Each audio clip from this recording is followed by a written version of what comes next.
Diyos, atin nga po buksan ang ating mga Biblia sa pangalawang Korinto chapter 7. Pangalawang Korinto chapter 12 verse 7 hanggang 9. Sabi po, at ang ako'y huwag magpalalo ng labis dahil sa kadakilaan ng mga pahayag, ay binigyan ako ng isang tinik sa laman ng isang sugo ni Satanas, upang ako'y tampalin nang ako'y huwag magpalalo ng labis. Tungkol dito'y makaitlo akong nanalangin sa Panginoon upang ilayin ito sa akin. At siya'y nagsabi sa akin, ang aking biyaya ay sapat na sa iyo, sapagkat ang aking kapangyarihan ay naging sakdal sa kahinaan, kaya't bagkus akong magmamapuri na may malaking galak sa aking kahinaan upang mananawa sa akin ang kapangyarihan ni Kristo.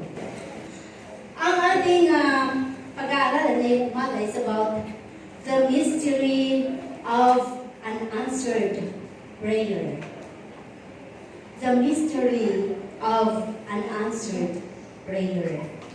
Ano ba ang mga hiwaga sa likod ng mga panalangin natin na walang katugunan? Sino sa ating kalagitnaan dito ang marami pang mga panalangin na hindi pa rin natutugon hanggang sa ngayon? Ang mga bagay ba ito ay sinubuan niyo na?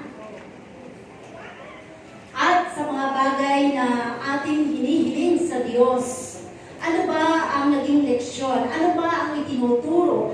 Ano ba ang mga bagay na naisiparating sa atin ng Panginoon?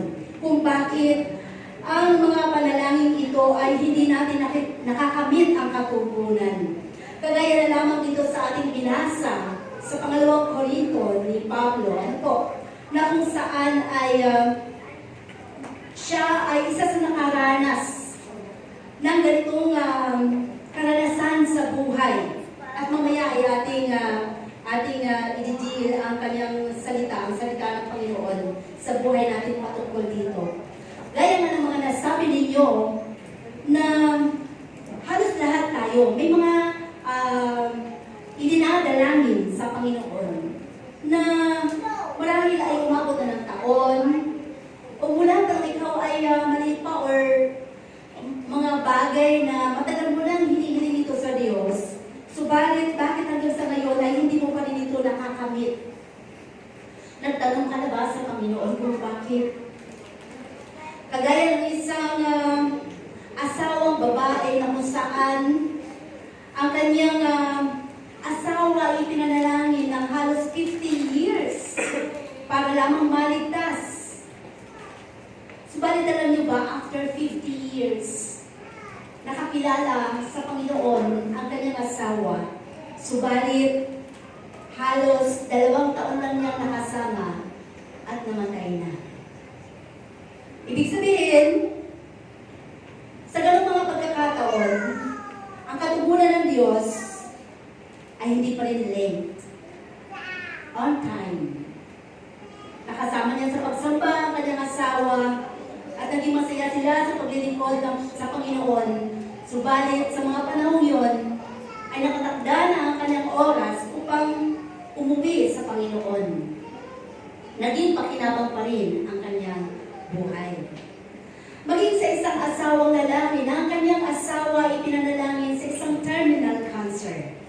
Nang sabi ng doktor, halos 6 na buwan na lamang yung ikabubuhay o ibubuhay sa ibabaw ng mundo.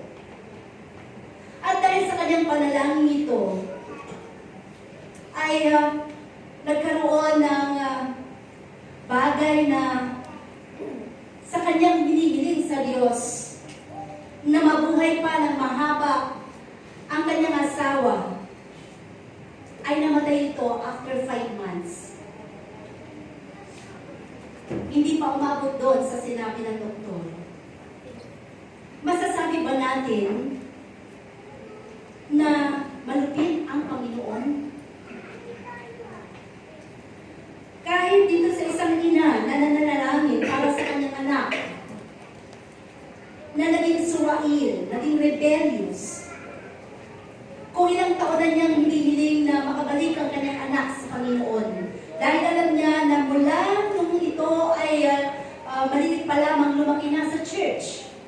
Subalit nung ito'y nagkamalay at nagkaroon ng sariling mga desisyon, ay naging suwail sa kanyang magulang, naglayas, hanggang sa kung ilang taon na hindi niya nakikita ang kanyang anak.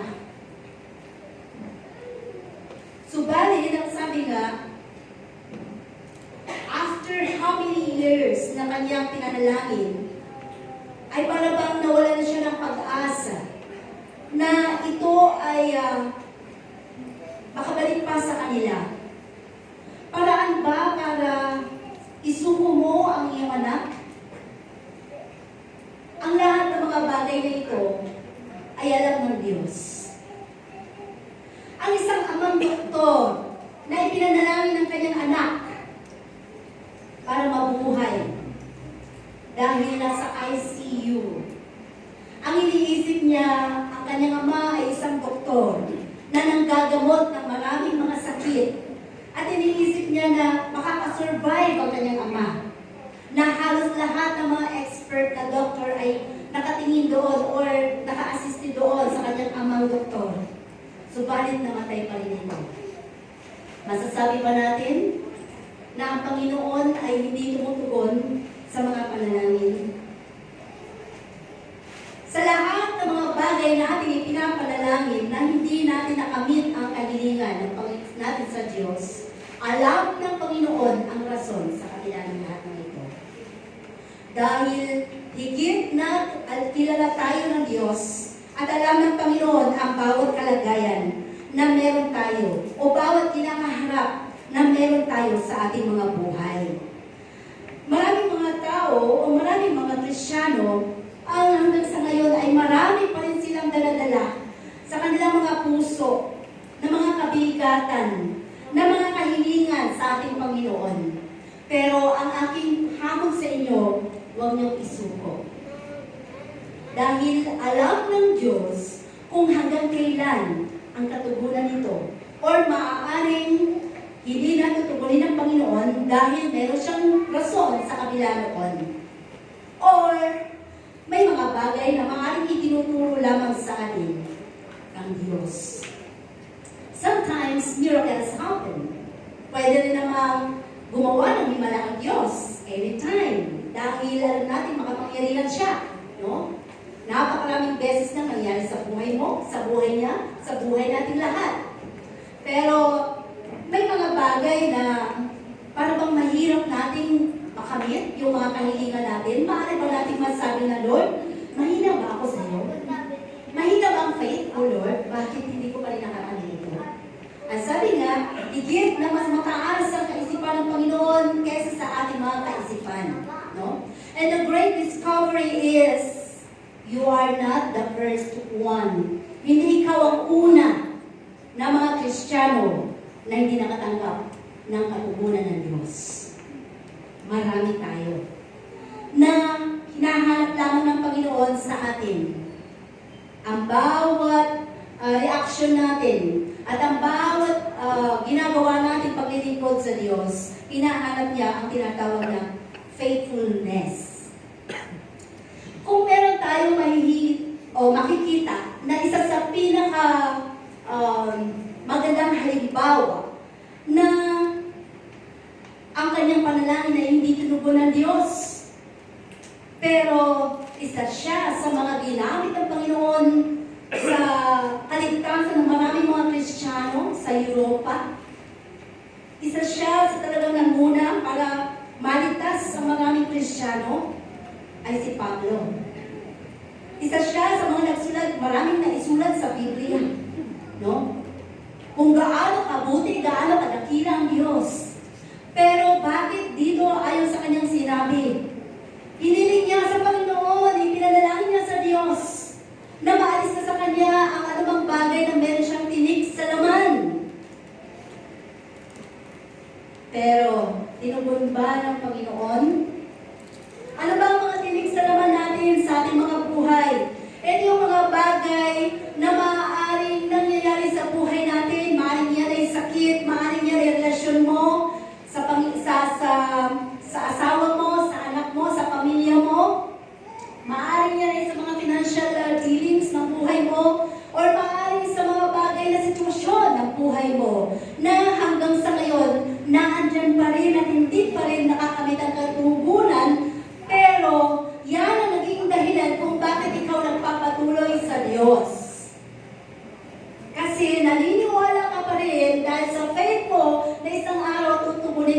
Panginoon. Tiniksa naman, no? Kung hindi man ito tutugunin ng Diyos, ang Diyos ang nakakabatid kung bakit. Kaya sinabi ni Pablo, makaidlot akong nanalangin, yung mga bagay na pinanalangin niya, ano sabi, ang may katugunan ng Panginoon sa bawat panalangin natin. Ang sinabi na naman ng Panginoon sa kanya, my grace is sufficient for you. Kung binigyan ka man ng ganong bagay na hanggang sa ngayon ay yung hinihiling sa Panginoon at hindi mo pa nakakamit, ang sasabihin sa iyo ng Panginoon, my grace is sufficient for you. Ang biyaya ko ay sapat sa iyo na hanggang ngayon, buhay ka pa rin, napapakain ka pa rin ng biyaya ng Diyos, binibihisan ka pa rin ng Panginoon, na kahit ang mga problema niyan ay hindi yan ang magiging unang prioridad ng buhay mo. Yan ay magiging dahilan para ikaw ay lalo maging matatag. Ang hamon ng Panginoon sa ating mga buhay. So it's hard to believe because he is a man of prayer, no? Mahirap paniwalaan minsan, kagaya lang kay Pablo. Pwede natin sabihin, di ba, a man of prayer siya? Sobra kung manalangin siya, sobra kung manghabon siya ng kaligtasan, para maligtas ang marami, para maniwala sa Diyos. Pero bakit siya mismo? May mga bagay siyang panalangin na hindi tinutugon ng Panginoon. So, hindi lahat ng tao ay merong katugunan ng Panginoon. May mga bagay na dealings lagi ang Diyos sa buhay natin. At lalo higit sa buhay ng bawat anak ng Diyos na nakakilala sa Kanya. So, there are principles, no? May mga prinsipyo kung bakit ang ating mga kahilingan, ang ating mga panalangin ay hindi tinutugon ng Panginoon. Number one, sabi dito, unanswered prayers sometimes happen to the very best of Christians. Ang mga panalangin walang katugunan minsan nangyayari doon sa mga naglilingkod ng tapat, sumusunod ng tapat,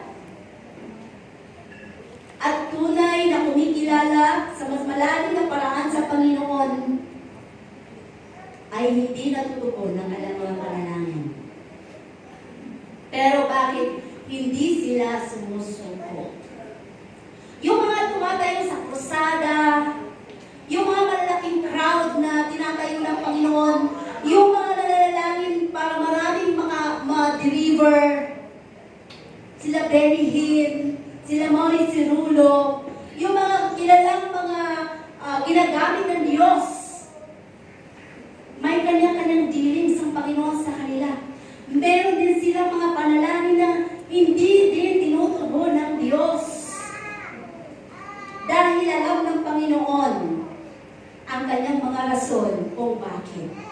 Pero hindi ito magiging dahilan para ikaw ay tumigil sa paglilingkod. Hindi ito maging dahilan para ikaw ay manghina sa iyong pananampalataya. So unanswered prayers sometimes happen to the very best of Christians. Sino dito magsasabi na isa ako sa best of Christians? Tayo nakakaalam sa ating mga sarili. Ang Diyos nakakakilala ng ating mga puso. At lahat ng mga bagay na ating karanasan sa buhay, makikita natin at malalaman natin. Kasi sabi nga, lahat tayo na nandito ngayon tinawag ng Panginoon sa kaligtasan. Pero, iba-iba ang level ng ating mga faith, mga pananampalataya. Ang laging hamon lang sa atin ng Panginoon, once na ikaw ay pinili ng Diyos, tinawag ng Panginoon, huwag kang mag-alala sa pagsubok. Pwede bang hindi ka mag-alala?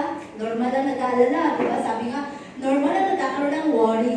Normal lang nagkakaroon ng mga bagay na ang dami mong iniisip na overthinking ka, no? Pero, hamon ng Panginoon yun.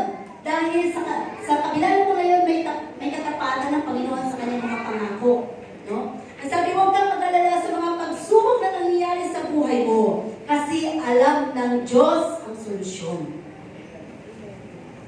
Kahit minsan alam natin na, alam na Diyos ang solusyon eh. 1 Corinthians 10:13. Diba? Alam ng Diyos yun eh. Ano ang kulang? Ang ating faith. Ang ating pananampalataya.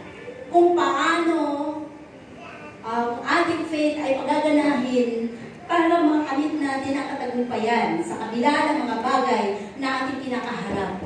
Dahil tinitingnan lang ng Diyos ang katapatan natin.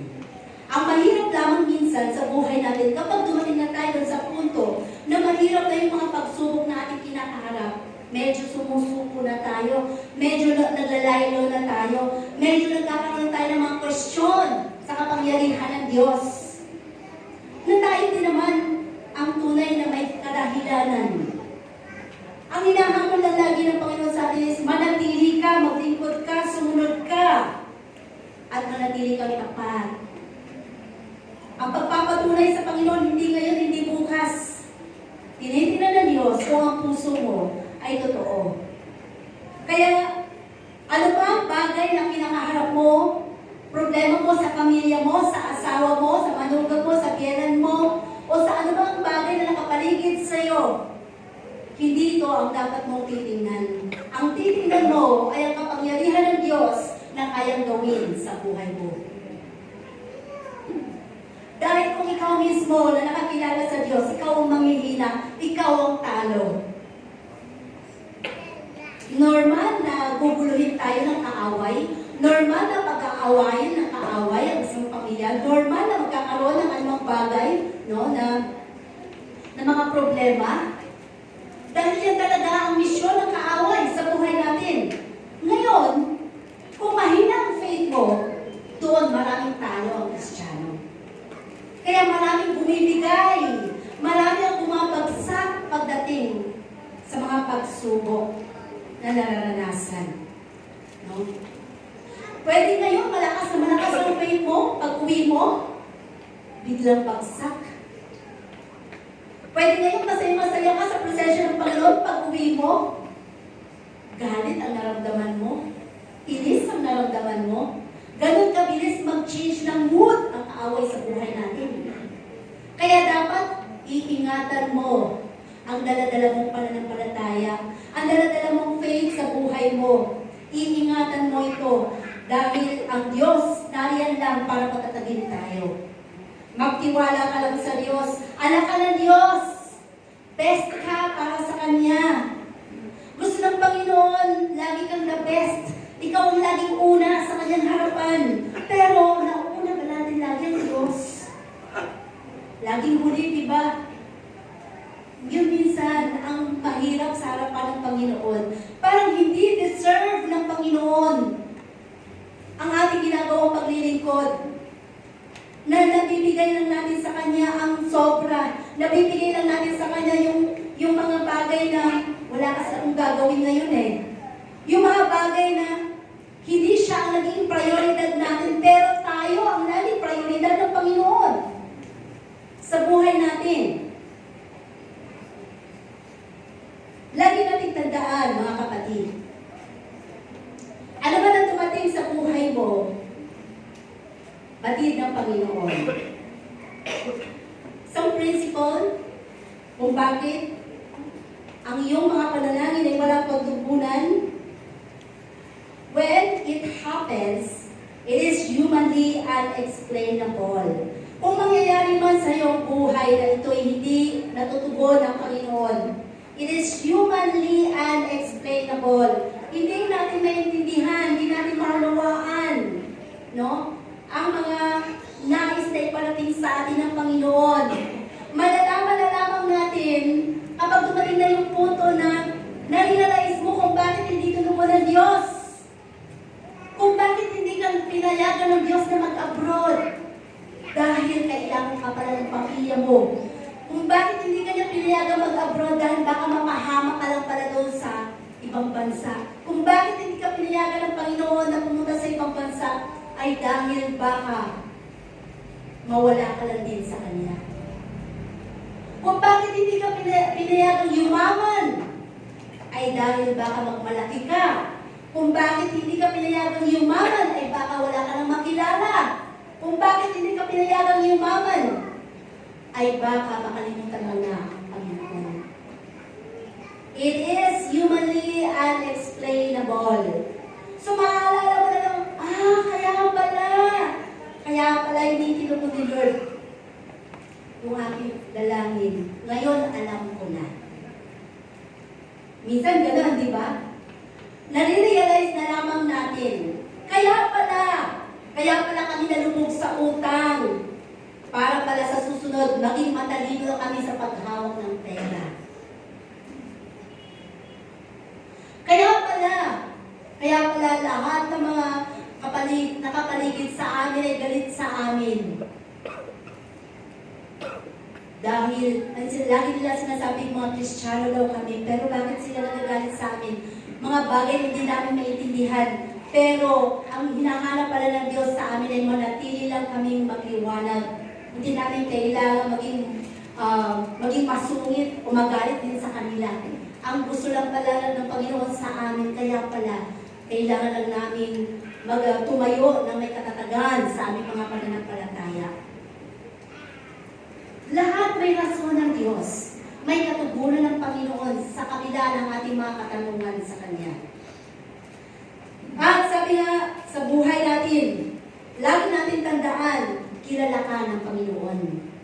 Basa ng Diyos ang puso mo. Because the only one who can satisfy a human's heart is the one who made it. Walang ibang makakapag-satisfy ng puso ng buhay natin, kundi kung sino ang gumawa sa atin. Alam niya, dahil siya ang gumawa sa atin, siya ang lumikha sa atin. Bawat tibok ng puso mo, batid ng Diyos. Bilang ng buhok mo, bilang ng Diyos. Bawat pagkurap ng mata mo, bilang ng Panginoon. Ano man ang nararamdaman mo ngayon, nararamdaman ng Diyos. Wala tayong may tatago sa Panginoon. Wala tayong may tatago. Sometimes, sabi, sa buhay natin bilang mananampalataya, ay isang mga prinsipyo pa sa buhay natin nang nangyayari ang mga bagay nito because God has a higher purpose in mind. May mataas siyang plano sa buhay mo. Diba, lagi sinasabi, pag may nawala sa'yo, huwag mong panghinayangan. Kung ikaw naglilingkod sa Panginoon, kahit napakahalaga pa sa'yo yun, alam mo ba, kayang palitan ni Lord yun ng the best? Kung pinakawalan na yun, nakawalan mo na, dahil si Lord ang magpapalit. Never niyang hahayaan na anumang bagay na nawala sa'yo o ninakaw sa'yo ng kaaway ay hindi papalitan ng Panginoon, lalo tigit kung ikaw ay naglilingkod. Kung ikaw ay kumikilala sa Diyos. Nagkaroon ka ng mga physical na sakit, kaya palitan ng kalakasan ng Diyos. Kung ang kalakasan niya ay gagamitin mo rin lang sa paglilingkod.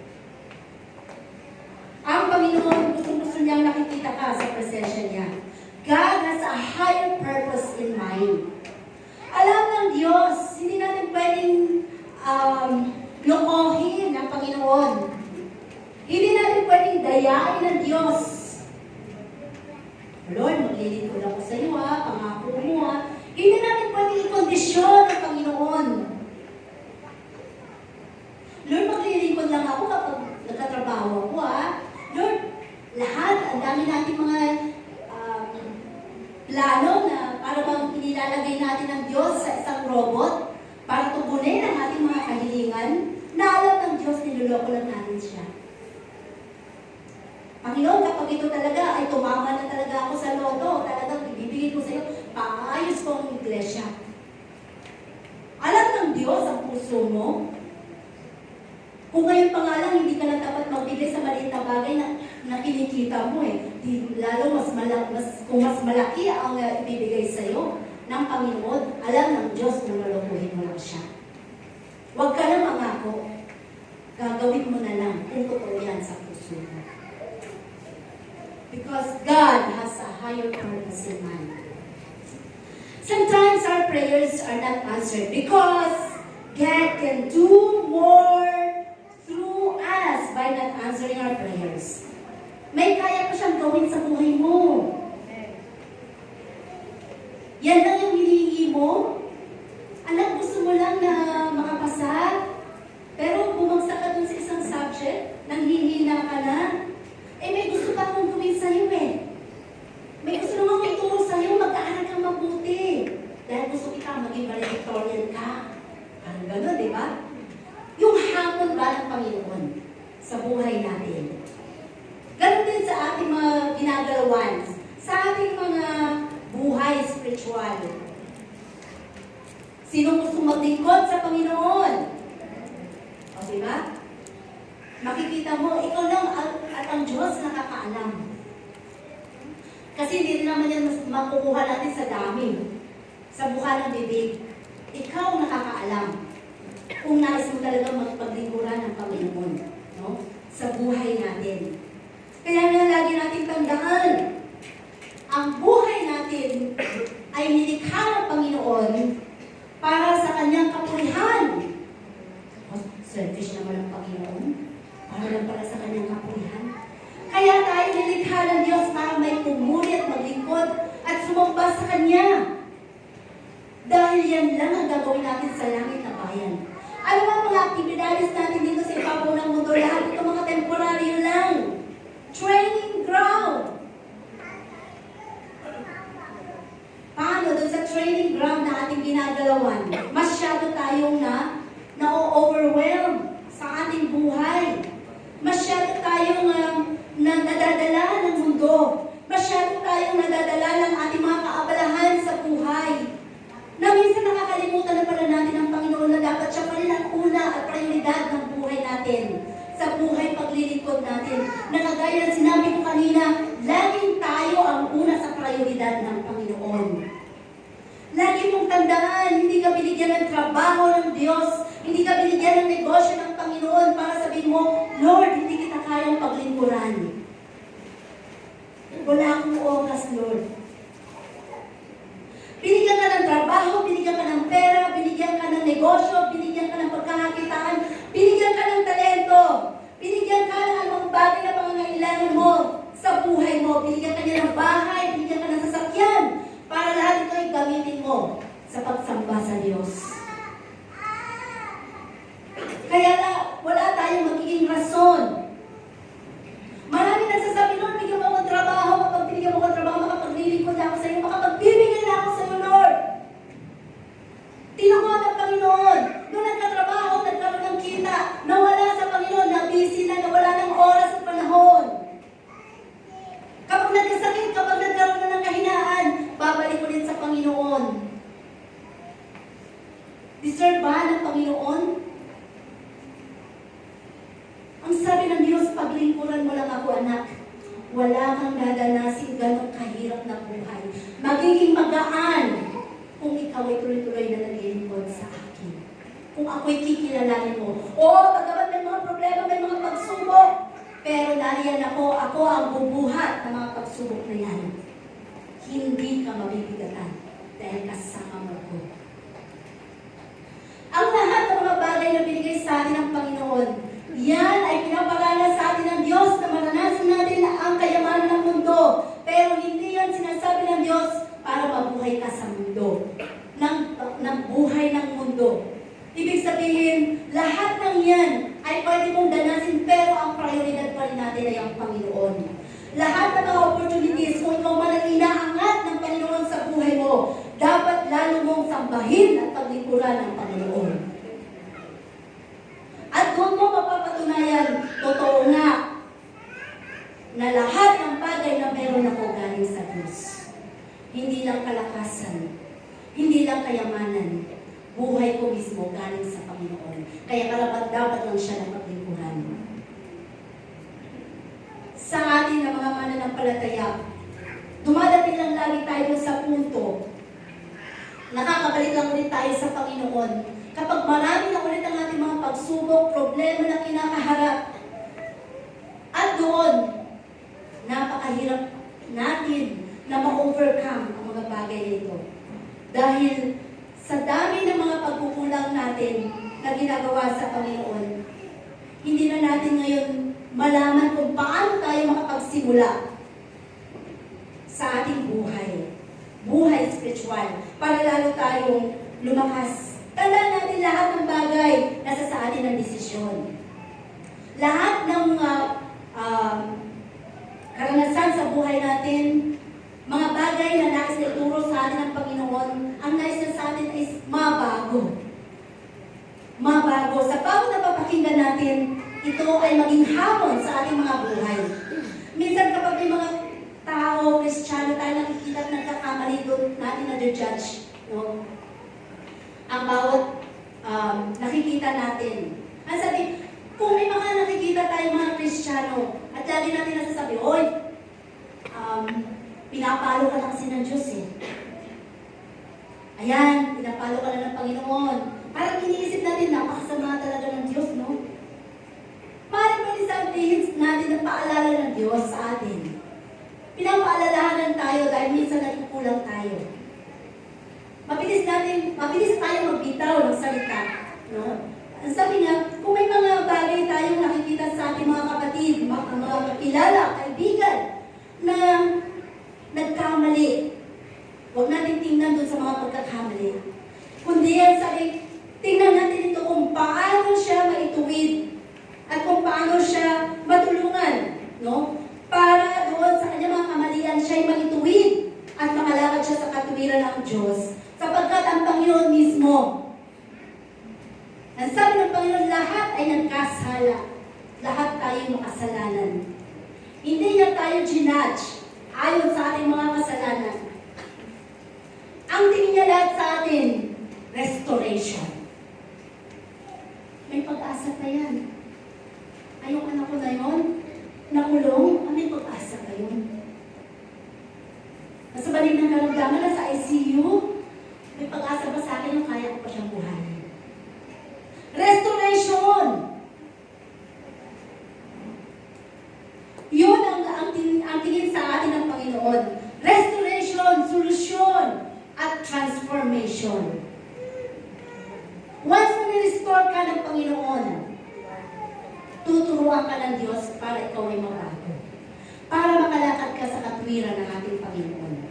Dahil mabuti ang Diyos. Masasabi ba natin mabuti ang Panginoon? Amen. Totoo naman, mabuti ang Diyos. Kahit kailan, di natin mapasinungalingan yan. Dahil wala tayong magagawa sa buhay natin kung wala ang Panginoon. Sometimes God's no is better than His yes. Sino magsasabing totoo? Diba? Kaya pala, kagaya ng sinabi ko kanina, yung mga no ni Lord sa buhay ko, kaya pala hindi siya yung napangasawa ko. Kasi mabubugbog lang pala ako kung siya yung napangasawa ko. Tingnan mo yung napangasawa niya. Bugbog sarado. Parang ganon, di ba? So lahat may rason. Lahat, alam ng Diyos ang buhay natin. Yung no ni Lord, sometimes talagang best pala talaga para sa atin. So hindi lahat ng no ni Lord ay pangit. Mga bagay na gustong-gusto ng Panginoon, siya na ang maging driver ng buhay mo. Siya na ang magmaniobra. O anak, punong-puno ka na ng pagmamaneho sa sarili mo, ikaw na lahat. Ikaw lahat nagpaplano sa sarili mo, ikaw lahat ang gustong gumawa ng anumang bagay sa buhay mo. Lahat naging failure. Pinayagan lahat ng Diyos. Ngayon, ako naman. Yung mga bagay na hinihiling mo sa akin, hindi yan ang gusto kong katugunan. Iba ang katugunan ko sa katugunan na gusto ko. Dahil iba ang kaparaanan ng Diyos sa kaparaanan natin. Huwag natin diktahan ng Panginoon sa bagay na gusto natin tugon para sa atin.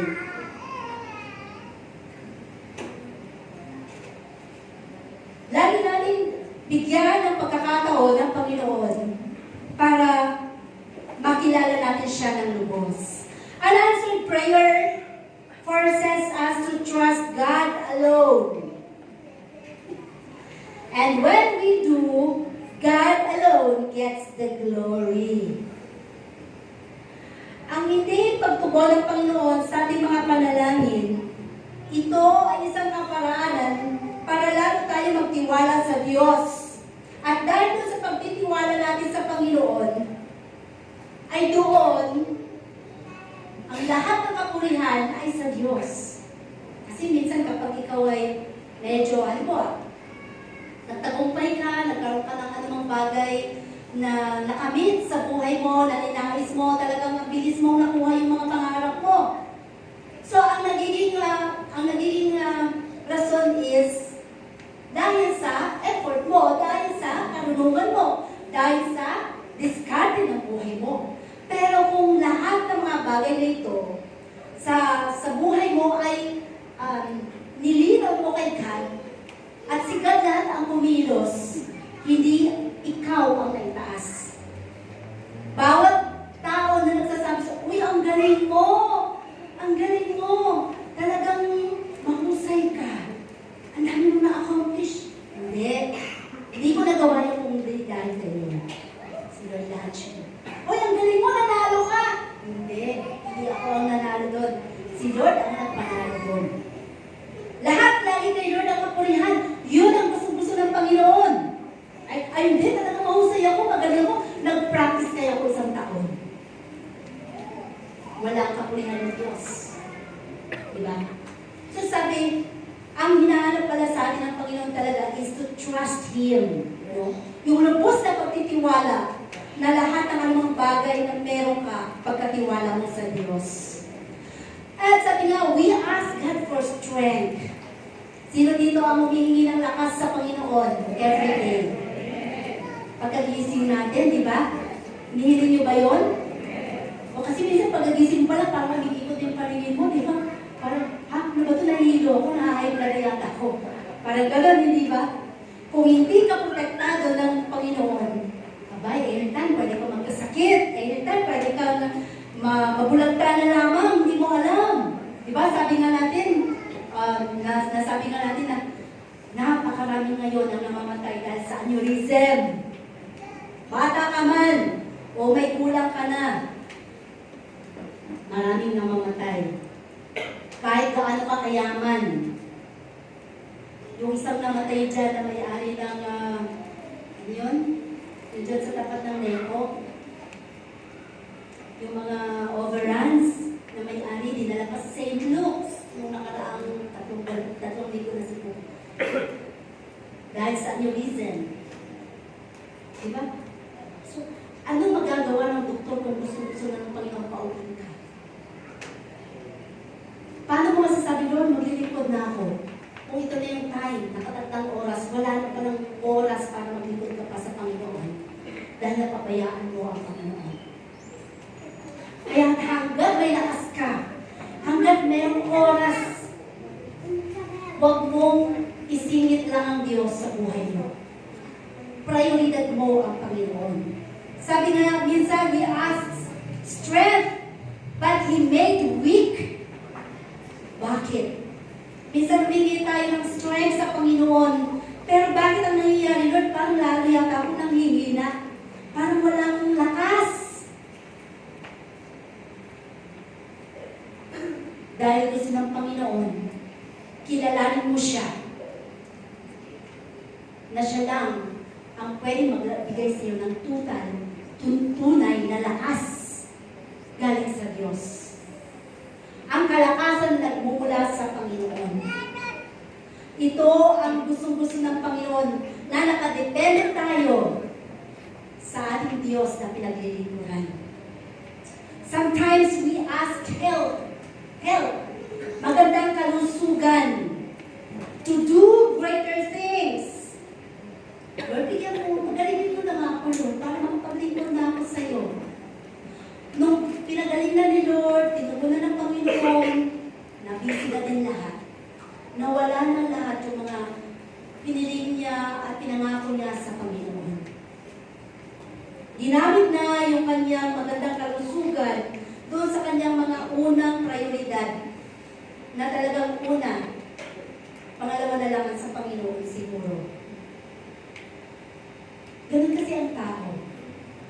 Kapag hopeless na tayo, kapag wala na tayong masulingan, wala na tayong matakbuhan, wala nang pag-asa, ang Panginoon na lang.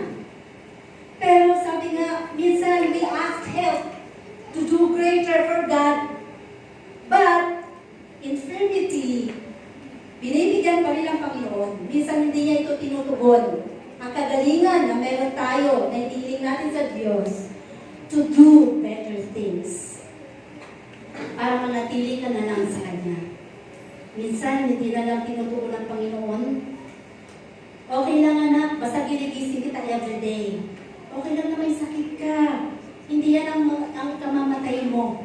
Basta nakakalakad ka, may lakas ka, kasi kung palalakasin kita, baka mamaya kung saan ka na mapunta, mawala ka na sa akin. Okay lang yan na may sakit ka na, uubo-ubo ka, okay lang yan. Hindi ka na mamamatay dyan, basta maglingkod ka, pahahabain mo buhay mo. So, iba ang kaparaanan ng Diyos. Iba ang katugunan ng Panginoon. Ang sabi, we ask all things in life to enjoy. Okay, diba? We ask all things to enjoy life. Diba? Lord, gusto naman namin maging masaya ang buhay. Gusto naman namin ay makaranas ng magandang buhay. Paano ba yung mangyayari ang mga bagay nito? Ang lahat ay nakaplano sa Diyos. Pero sabi ng Panginoon, but God gives poverty minsan. Minsan ay inahayaan na lang ng Panginoon na maging normal na lang ang buhay natin. To enjoy all things. Para ma-enjoy ang lahat ng bagay na meron ka. Di ba kapag simple na lang ang buhay mo, meron ka lang dyan talbos ng kamote, may okra ka, okay na, may sawsawan ka na, masarap na. Pero kapag ayos ang buhay mo, medyo angat ang buhay mo, hainan mo mga anak mo ng talbos ng kamote, ng okra, ng kalabasa, kakain ba? Pero simple lang ang buhay, masaya, nag-enjoy ang buong pamilya. Masarap ang kain, nakakamay pa. Sabi ng Panginoon, mas masaya ako nakikita kayong ganyan na lang. Masaya. Kesa sa isang pamilya na inangat natin ang buhay pero hindi nag-uusap. Walang magandang relasyon. Anong sabi nga? Ano bang gusto niyo sa inyong mga anak? Maraming laruan na nag-iisa lang siya? O marami siyang kalaro pero wala siyang laruan? Pero di ba, minsan, bigyan na natin ng laruan, bakit bakit na lang? Bigyan ko ng cellphone. Para wala nang kibu-kibuan. Iiyak yan, sigurado ako. Diba? Mas masaya ang anak natin. Pagdating, mag-i-enroll na, 3 years old, teacher. Paano itong anak ko? Hindi pa na marunong magsalita. Paano matututo magsalita? Kausap cellphone. Nag-i-enjoy lang nakakatingin. Hindi mo kinakausap ng normal. Diba? So lahat ng mga bagay dapat balanse ang buhay. No? Ikaw bilang isang Kristiyano, anong gusto mo? Isang malaking bahay na ninanais mo na may sasakyan pero mag-isa ka lang? Maraming pera pero mag-isa ka lang? O isang simpleng kubo lang kahit nagkakagulo minsan pero masaya dahil nagkikita-kita kayo? Mas masarap pa rin naman, di ba? Sa buhay natin bilang mga naglilingkod sa Panginoon, marami tayong inaasam sa buhay. We ask riches. Hindi masama. Dahil gusto naman talaga ng Panginoon na tayo ay payamanin. Na tayo ay umangat ang buhay natin. Gusto ng Panginoon maranasan natin ang kayamanan ng sanlibutan. Kaya ang mahirap lang, kapag medyo umangat ang buhay, nakakalimutan na natin ang Panginoon. Doon medyo nalulungkot ang Panginoon at hindi niya deserve na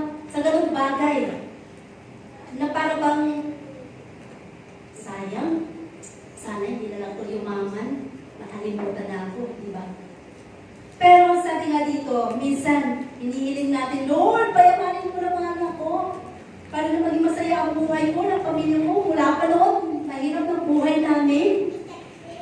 Wala na kami kinain, puro na lang sitaw. Ang aming hininga, sitaw na. Parang ganun, hindi ba?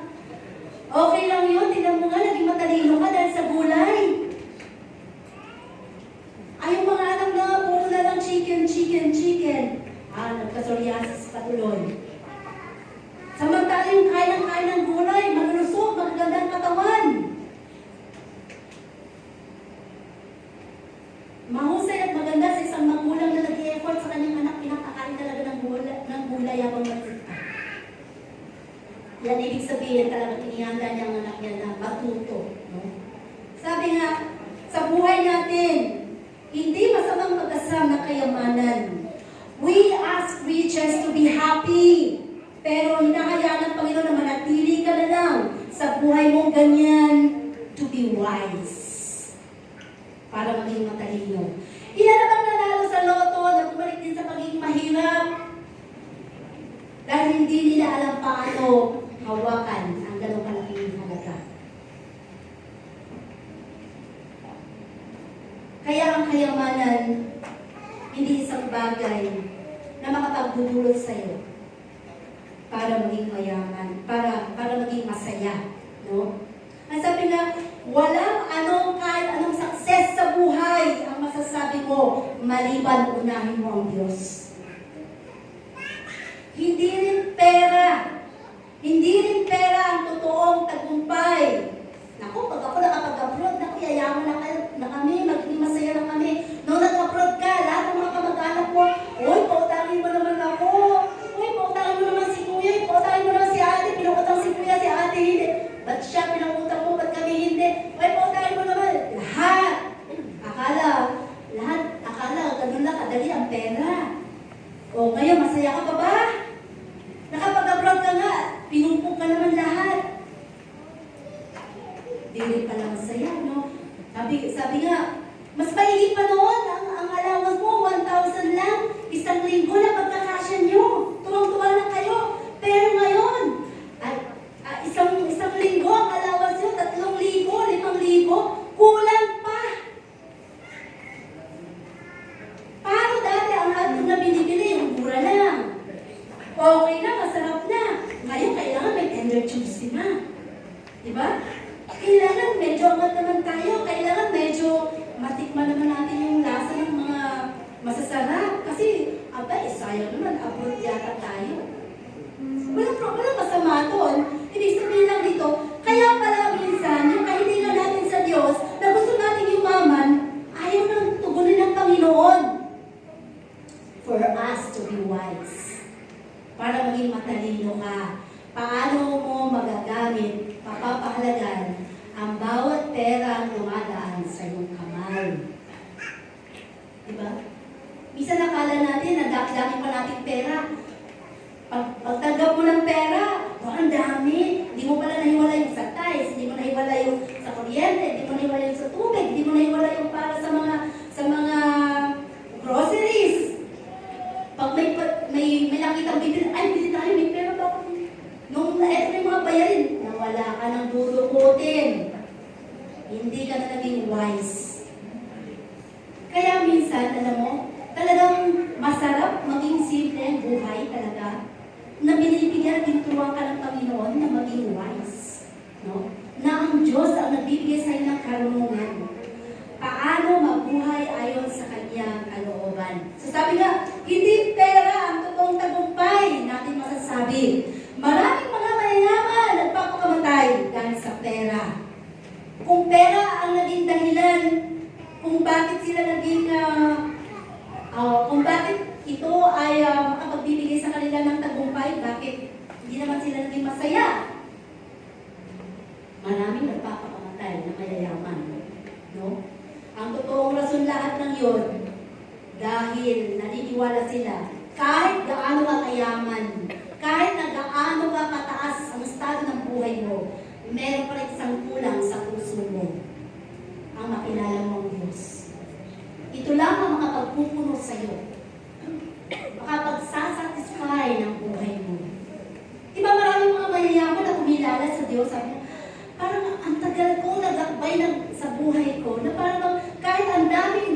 ko, parang may kulang eh. Pero nung nakilala ko ang Panginoon, parang okay na sa akin, parang masaya-masaya na ako. Ito pala yun, ang sinasabing totoong kahulugan ng buhay, ang makilala ko siya. Kahit sabihin natin, nagbibilang ka ng pera bawat hapon, bawat gabi, hindi pa rin magiging masaya. Papel lang yun. Papel lang yun. Kung wala kang magandang relasyon sa kapwa mo, sa buhay spiritual mo, lahat ng ito, magabaliwala lang. Ang sabi nga, dahil ang totoong success ng buhay natin is when you find Jesus in your heart. No? Nasa Panginoon lang. At halos dito sa ating panghuli, sabi nga, naalala niyo si Job? Halos lahat, alam natin ang kwento ni Job. Naging masunurin siya. Halos perfect nga kung tingnan siya ng Panginoon, di ba? Pero lahat ng mga bagay na yon, na pinaranas at pinayagan ng Diyos na nangyari sa buhay niya, never siyang sumuko.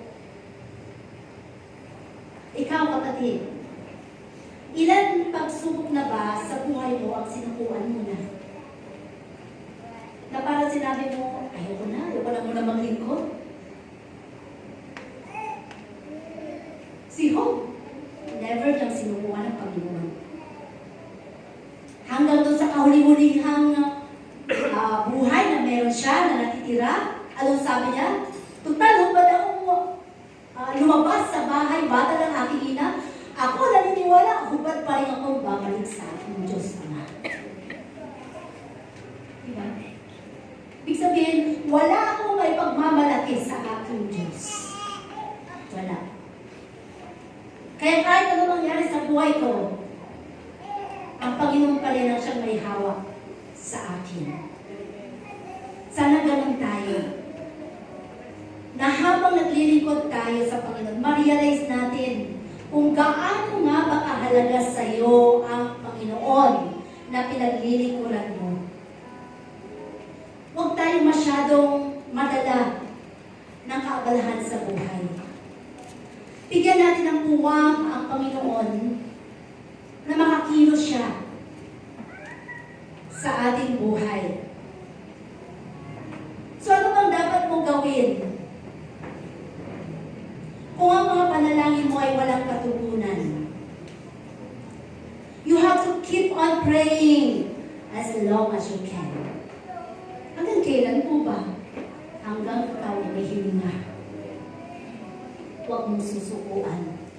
Kahit kaligtasan ng pamilya mo, o baka hindi mo naman pinapanalangin ang pamilya mo para maligtas. Dapat ang bawat isa sa atin, sinasama lagi natin ang pamilya natin. Lord, makakilala rin lang naman sana sila sa iyo. Nang malaman nila kung gaano ka sa harap ang maglingkod at sa presensya mo. Keep on praying.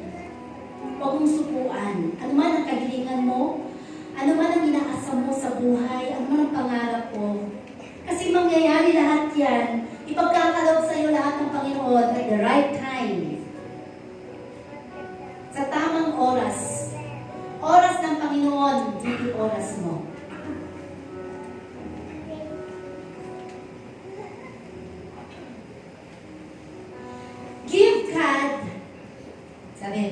Give God the right to say no. Hayaan natin minsan na sa ating mga kahilingan sa Panginoon ay i-reject ng Panginoon yung ating nasa, yung ating desire, yung ating gusto. Kasi baka gusto mo lang. Kasi kalimitan ng gusto lang natin, yun ang ikinapapahamak natin. Pero kung gusto ni Lord sa buhay natin, pagtatagumpay ang ating makakamtan. Kasi tayo bilang mga Kristiyano, mas napapagana natin ang ating emosyon kaysa sa ating faith. Ngayon nga lang, halimbawa, ngayon blessed na blessed ka sa napapakinggan mo. Kapag labas mo at may narinig ka na parang parang negatibo sa kaisipan mo, na narinig mo, na may sinabi ang kapwa mo, biglang bagsak ng faith mo. Di ba? So, laging may testing. At laging maghanda tayo sa ganang bagay. Kasi kung talagang prioridad mo ang Panginoon, ano man ang marinig mo, negatibo, paninira sa'yo, persecution, parang hindi mo na siya mararamdaman na masakit na masakit. Kaya nga minsan sinasabi, ano ka ba? Minura ka na ng kapatid na yun ah. Ano ka ba? Ang dami namin sinabi sa'yo masakit ah. Ba't parang hindi ka pa rin naapektuhan? It is because mayroon kang malakas na faith at naniniwala ka. Kaya hindi mo naramdaman ang ganong kasakit kasi una nang sinambot ng Panginoon ang mga salitang yun na narinig. Kaya hindi ka na nasasaktan. Kahit anong pula sa'yo, kahit anong judge nila sa'yo, taas loob ka pa rin sa presensya ng Panginoon. Hindi mo na siya nararamdaman. Hindi ka na natitisod.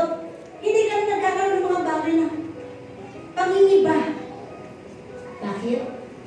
Kasi si Lord na ang unang-unang nagtatanggol sa'yo.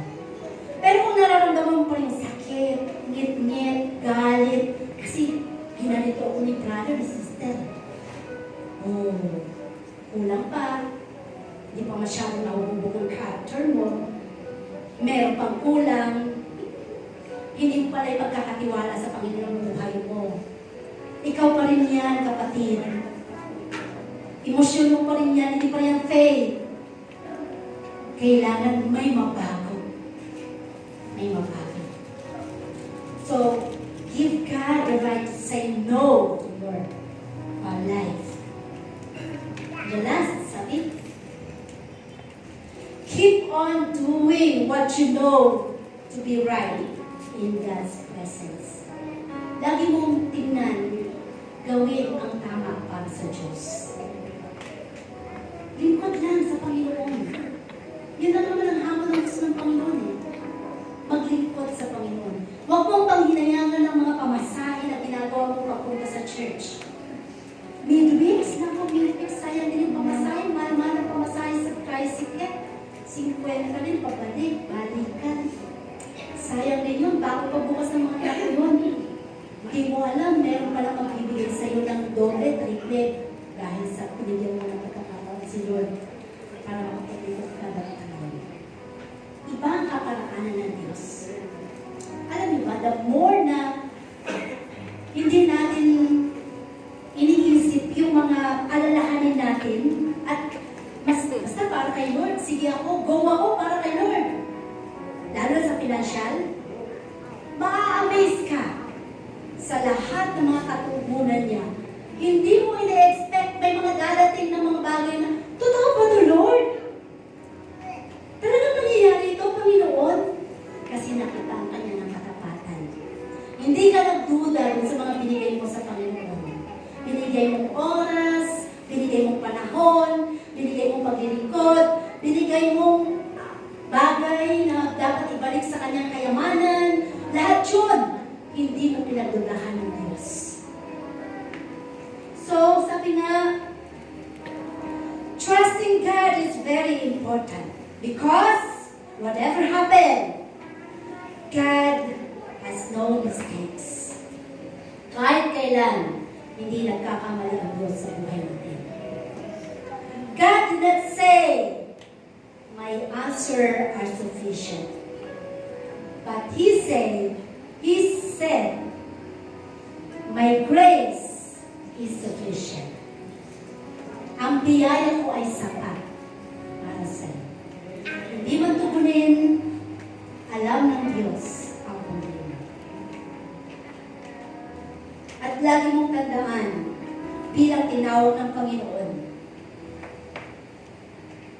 isang bagay na nais ng Diyos. Tumakbo ka hanggang sa matapos mo ang finish line. Gusto-gusto ng Panginoon, makarating ka sa finish line. Dahil pagdating mo sa finish line, nandun ang Panginoon, nag-aantay sa'yo para iabot sa iyo ang corona mo. Well done, my child. Sa dami ng pagsubok sa buhay mo, hindi ka sumuko. Sa dami ng kahirapan na naranasan mo, pinaglaban mo ako.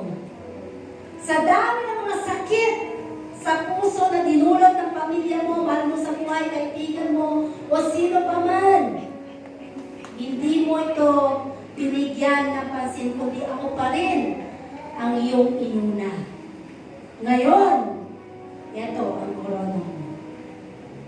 Masarap, di ba, pakinggan sa harapan ng Panginoon. At yun ang gusto ng Diyos sa buhay natin.